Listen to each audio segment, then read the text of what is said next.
Jesus disse que onde tiverem 2 ou 3 reunidos em seu nome, ali Ele estaria. Ele está aqui, Ele está presente entre nós. E quando abrimos a palavra para meditar, para aprender, não sou eu que estou falando ao coração de vocês, não é o reverendo Roberto Mauro quem fala quando está aqui à frente, não é o reverendo Valdinei, é o Espírito Santo quem está falando ao coração de vocês e falando também aos nossos corações, ao coração de cada pastor. E é interessante, é lindo, é admirável o fato de sermos todos trabalhados no mesmo momento, no mesmo instante, porém de diferentes formas, e isto é a ação do Espírito de Deus na vida de cada um de nós. Quem faz isso é o Espírito Santo.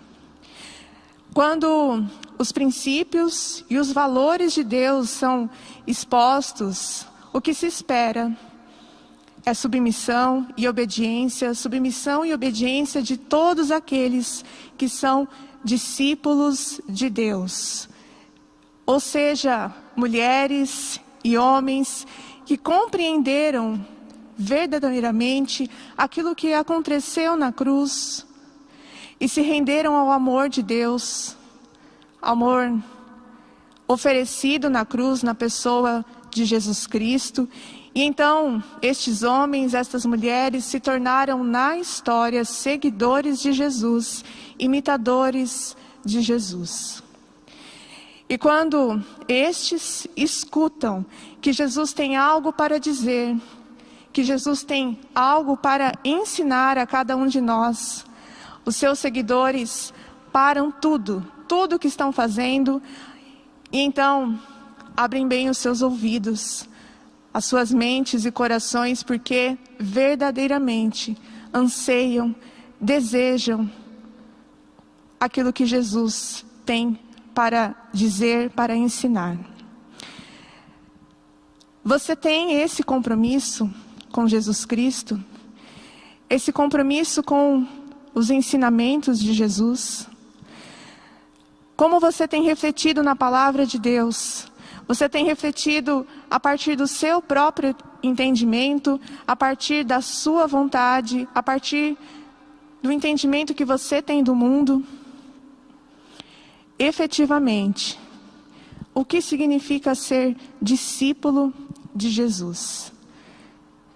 Nós já estamos aqui há alguns domingos buscando responder a esta pergunta, e hoje eu convido para mais uma vez refletir sobre esta pergunta. Livre-se dos seus preconceitos e vamos juntos, mais uma vez, buscar responder a esta pergunta. Eu inicio dizendo que o que define um discípulo de Jesus é o seu entendimento de que está diante da exposição, diante da oportunidade de aprender princípios e valores de Deus. E também o que define é a disposição que esta mulher, que este homem tem em deixar-se orientar por estes princípios e por estes valores. E se assim acontecer, esta pessoa é um discípulo, uma discípula de Cristo Jesus. Mas o contrário também pode acontecer. Por exemplo, pessoas assistindo ao culto, e eu digo assistindo porque quando nós unicamente estamos assistindo, sendo aqui, quando poderemos voltar aos cultos presenciais, ou você em sua casa, quando você apenas assiste, você não participa do culto. E quando isso acontece, essa pessoa passa a não ser edificada e começa a avaliar, por exemplo, Domingo passado, o culto foi emocionante. Esse domingo foi mais ou menos. Hoje, a pastora pregou bem, usou as palavras certas. Hoje, o pastor parecia sem fôlego, mas acho que foi o tipo de máscara que ele usou. A mensagem mesmo, a essência da mensagem não está fazendo diferença nenhuma na vida daquela pessoa, na vida desta pessoa. Qual o entendimento que precisamos ter? Jesus não nos chamou para apenas estarmos na igreja. Ele nos chamou para sermos a igreja, para sermos discípulos. E isso implica em nos submetermos e também nos rendermos ao que Ele diz, porque Ele é o Senhor. Unicamente Ele é o Senhor. Qual o entendimento que precisamos ter de que ser discípulos de Jesus nos leva a desejarmos profundamente, ansiarmos, queremos ouvir o que Ele tem para dizer e obedecê-lo. Qual o entendimento que nós precisamos ter do lugar e do papel da comunidade cristã na formação do discípulo? Vamos ao texto. Efésios, capítulo 4, no versículo 7 nos diz: E a graça foi concedida a cada um de nós segundo a proporção do dom de Cristo. Graça aqui não se refere à graça salvadora, mas ao dom espiritual que Deus deu a cada um por meio da ação do Espírito Santo. Dons para servir as pessoas que estão ao seu redor. O texto continua no versículo 11. E Ele mesmo concedeu uns para apóstolos, outros para profetas, outros para evangelistas e outros para pastores e mestres, com vistas ao aperfeiçoamento dos santos, para o desempenho do seu serviço, para a edificação do corpo de Cristo, até que todos cheguemos à unidade da fé e do pleno conhecimento do Filho de Deus, a perfeita varonilidade, outras traduções, a perfeita maturidade, à medida da estatura da plenitude de Cristo, para que não mais sejamos como meninos, agitados de um lado para o outro, levados ao redor por todo o vento de doutrina, pela artimanha dos homens, pela astúcia com que induzem ao erro, mas seguindo a verdade em amor, cresçamos em tudo naquele que é a cabeça, Cristo, de quem todo o corpo, bem ajustado e consolidado pelo auxílio de toda junta, seguindo a justa cooperação de cada parte, efetua o seu próprio aumento para a edificação de si mesmo em amor. O apóstolo Paulo mostra aqui que todos aqueles que afirmam que são discípulos de Cristo Jesus, devem sim buscar a maturidade cristã. Para isso é preciso uma prática diária na busca pela maturidade. Mais cedo ou mais tarde, cada cristão precisa fazer escolhas essenciais que o ajudarão a adquirir hábitos que colocarão em prática a bondade mútua, o falar, a verdade, o perdão, a aceitação sem barreiras. O seu compromisso, o meu compromisso, o compromisso da igreja com todos é com Cristo Jesus. De seguir o exemplo do Mestre, de seguir os ensinamentos do Mestre. O texto nos fala sobre unidade. A nossa unidade deve estar baseada no que nós cremos. O centro do que nós cremos é Jesus. Todo o nosso conhecimento deve estar baseado na pessoa de Cristo. Você quer alimento sólido para a sua vida? busque conhecer a Cristo Jesus. Busque entender o que Ele fez, o que Ele faz. E então você poderá olhar para a sua vida hoje e compreender se hoje você é mais parecido com Cristo Jesus, com relação a 1 ano, com relação a 2 anos atrás. O apóstolo nos ensina que o propósito é que não sejamos mais como crianças. Por quê? Você tem criança na sua família, você tem criança em casa. Se você começar a se recordar de alguns comportamentos, de algumas atitudes da criança, que são realmente próprias da idade, você começará a entender isso. Crianças são emocionalmente imaturas, não conseguem lidar com as emoções, não conseguem diferenciar as vontades e as suas reais necessidades, não conseguem lidar com as frustrações, com o não. E em muitos momentos não querem ser ali orientadas, lapidadas. E a imaturidade cristã não nos permite sermos orientados, lapidados pelos preceitos de Deus. Crianças têm dificuldade de discernir o que é certo e o que é errado. Funciona mais ou menos assim.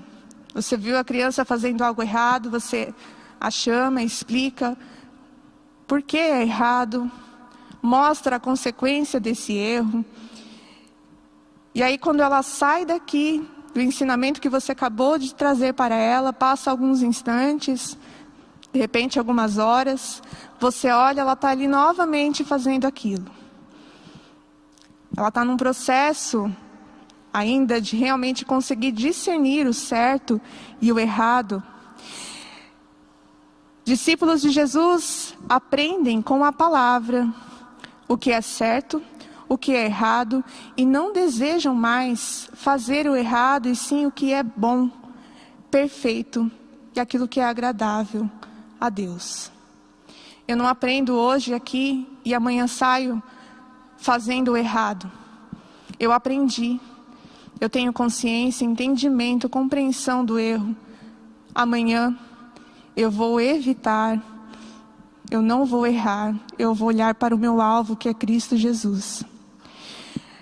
Crianças não têm a capacidade de construir ali uma comunidade, não têm a capacidade de promover, em alguns momentos, a unidade. Precisa sempre de um adulto, uma pessoa madura, dizendo: olha, ele é seu amiguinho, ela é sua amiguinha. Brinquem juntos, dividam o que vocês têm. Em alguns momentos as crianças não estão atentas aos demais, às necessidades dos demais. A imaturidade cristã não permite viver o verdadeiro amor que realmente ajusta o que precisa ser ajustado e edifica plenamente o corpo, a comunidade, a igreja. Grande parte do discipulado não depende de quem está aqui, oferecendo ferramentas, meios de aprendizado, facilitando essa caminhada pela busca por maturidade cristã. Depende de quem está ouvindo e do que esta pessoa está fazendo com o ensinamento, com o aprendizado que ela acabou de ter. Depende da compreensão que esta pessoa tem do próprio discipulado, depende da busca por exercer os seus dons, depende da busca por hábitos que resultarão em ações que edificarão a vida da igreja. É necessário muito empenho e dedicação. Muito empenho e dedicação todos os dias. Romanos capítulo 12, versículos 1 e 2, nos diz: rogo-vos, pois, irmãos, pelas misericórdias de Deus, que apresenteis o vosso corpo por sacrifício vivo, santo e agradável a Deus, que é o vosso culto racional. E não vos conformeis com este século, mas transformai-vos pela renovação da vossa mente, para que experimenteis qual seja a boa, agradável e perfeita vontade de Deus.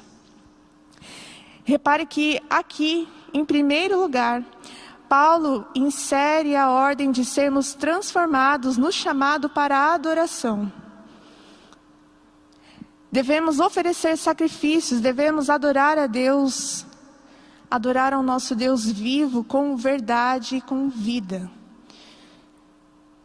Quando lemos, rogo-vos, pois, irmãos, pela misericórdia de Deus, pelas misericórdias de Deus, que apresenteis o vosso corpo por sacrifício vivo. A mensagem é que devemos entregar toda a vida ao Deus, cuja misericórdia nos resgatou.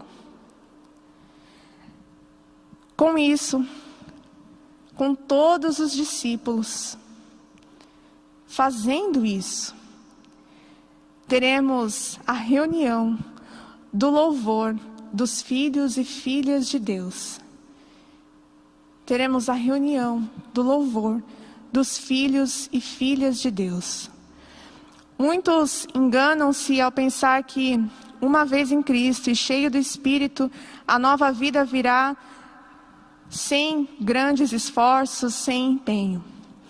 Estes versículos nos dizem que a mente precisa ser transformada para podermos pensar as nossas vidas, pesar, avaliar o que é verdadeiramente a vontade de Deus nas nossas vidas, no nosso viver.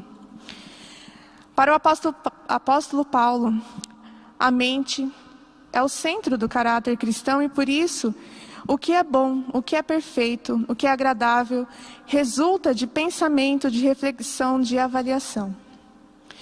Isso porque sermos transformados pela renovação da mente nos dará acesso à adequação à vontade de Deus.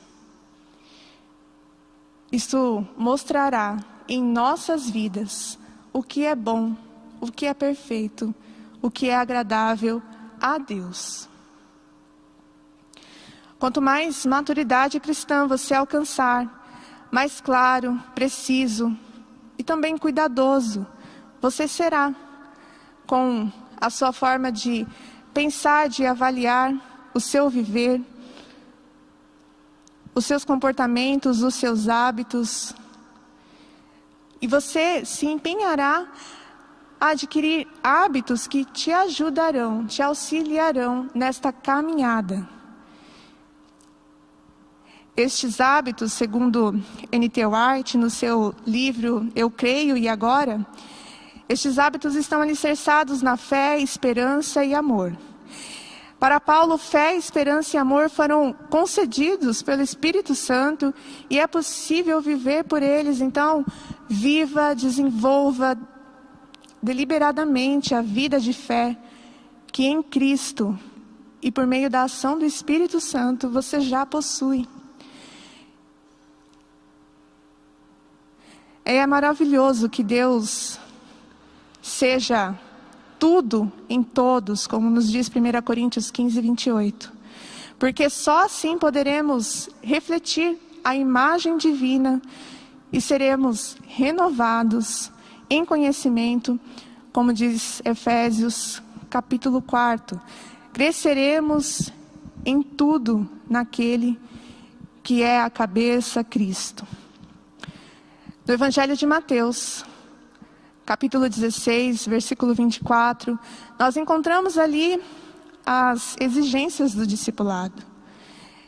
Então disse Jesus a seus discípulos: se alguém quer vir após mim, a si mesmo se negue, tome a sua cruz e siga-me. O discipulado exige decisão. A primeira exigência do discipulado é a decisão pessoal por parte do discípulo. Se alguém quer vir após mim. O discipulado é compromisso com Cristo porque Cristo existe em nossas vidas. Então, nós tomamos essa decisão. É preciso entender que o discipulado cristão, ele tem como objetivo, o único objetivo, envolver as pessoas com Cristo, com quem de fato elas precisam ter um relacionamento próximo, íntimo, de quem de fato são discípulas. Tudo que uma igreja faz tem que estar conectado à formação de discípulos, e cada discípulo precisa perceber que em tudo que uma igreja faz, ele está sendo formado e desafiado a tornar-se mais parecido com Cristo Jesus, com o nosso Mestre. Sendo assim, a primeira exigência do discipulado é o sincero desejo, por parte do discípulo, de seguir a Cristo. Este versículo nos fala também de renúncia. Abnegação é unicamente conhecer Cristo e não a si próprio. É ver somente a Cristo que está à nossa frente, então nos apegarmos a Ele. A segunda exigência do discipulado é a renúncia total ao controle das nossas vidas. O versículo diz: se alguém quer vir após mim, a si mesmo se negue. Numa sociedade, num mundo em que todo o caminho que conduz à felicidade pessoal acaba sendo justificado, esta exigência, a exigência da renúncia total do controle da vida, se mostra dura para muitos que ouvem este ensinamento, para muitos que estão dispostos a aceitar. Há um esforço profundo envolvido. O versículo diz: negue-se. Muitas coisas precisarão ser abandonadas, deixadas fora de alcance, mortificadas para que realmente possamos seguir a Jesus. Só assim abriremos espaço para novos hábitos, novos pensamentos, novas atitudes, novas falas, para tudo aquilo que o Espírito Santo nos ensinará. Aceitar o convite, pôr-se a caminho, significa, no entanto, renúncia, recusa ao velho homem. E quando isso acontece, cria-se uma nova situação, que estará fundamentada na fé em Deus. É nesse sentido que o discipulado exige renúncia. No versículo nós lemos: tome a sua cruz. Momentos antes de proferir seu chamado ao discipulado, Jesus havia declarado que era necessário que o Filho do Homem sofresse muitas coisas e fosse rejeitado pelos líderes religiosos, pelos chefes dos sacerdotes e pelos mestres da lei. Marcos, capítulo 8, versículo 31. Esse é o pressuposto do discipulado. Uma vez que o discípulo não está acima do seu mestre, deve estar disposto a suportar os sofrimentos e as rejeições semelhantes a que Jesus enfrentou, suportou. Nós podemos ler no livro Discipulado, de Dietrich Bonhoeffer.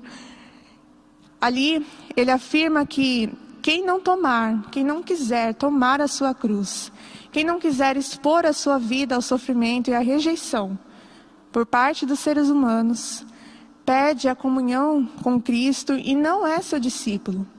Dentre os sofrimentos impostos a todo discípulo de Jesus, ele destaca 2: o abandono das suas vinculações com o mundo e o levar sobre si os pecados de outras pessoas, os fardos uns dos outros. E talvez essa narrativa, a narrativa do martírio de Estevão, seja um exemplo do comportamento do discípulo de Jesus diante do sofrimento gerado pelo pecado de outras pessoas.